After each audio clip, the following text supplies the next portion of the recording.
ciema zēni. Toreiz mūsu zeme izskatījās pavisam citādāk nekā tagad. Tāpēc, ka te esot auguši tik varenas priedis, kādas nekur citur Eiropā nesot redzētas. Vienīgi no lāčiem nav bijis glābiņa, un cilvēki bijuši dažādi. Gan veci, gan jauni, pavisam veci, gluži jauni, saprātīgi un pamuļķi. Sunciemieši viss uzskatīja par neglābjamiem sliņķiem. Saprotams, ka tas bija pārspīlēts.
Kad maize sadeg krāsnī, kad aitām vilna ziemas vidū iet nost un kad alus saskāpst tikpat uz Mārtiņiem kā uz Ziemassvētkiem, tad skaidrs, ka māja ir apsēsta un ka nelabums var būt visā ciemā.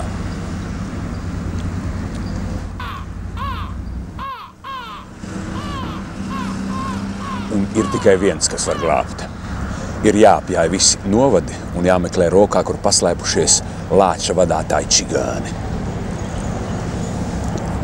Lācis ir laimes zvērs. Ja tādu izvadā par kaktiem, tad prieks atkal sētā. Ja?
ceļš nogriezās taisni uz Raganu krogu.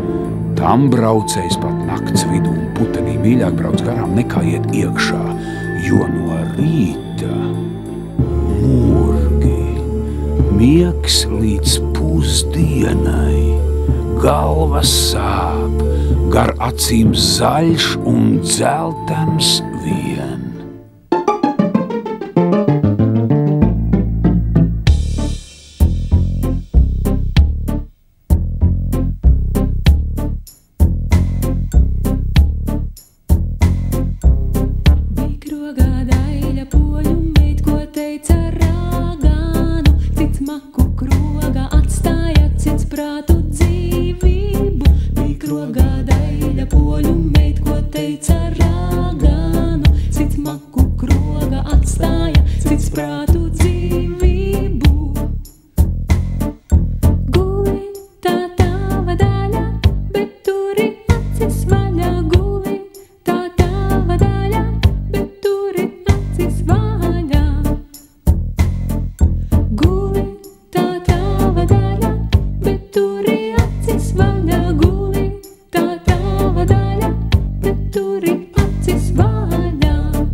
Kroga vārtos vējš vien nošalts matos, un ragavas paslīdēja garām sasalušu mēslu un samazgu kalnam. Bet krēslai metoties, viņi sāka braukt stāvā baltā kalnā, un visi trīs uzreiz ieraudzīja spodru gaišu, logu mirdzam un laipnu balsi saucam. Laipni lūdzam ciemiņus baltajās mājās.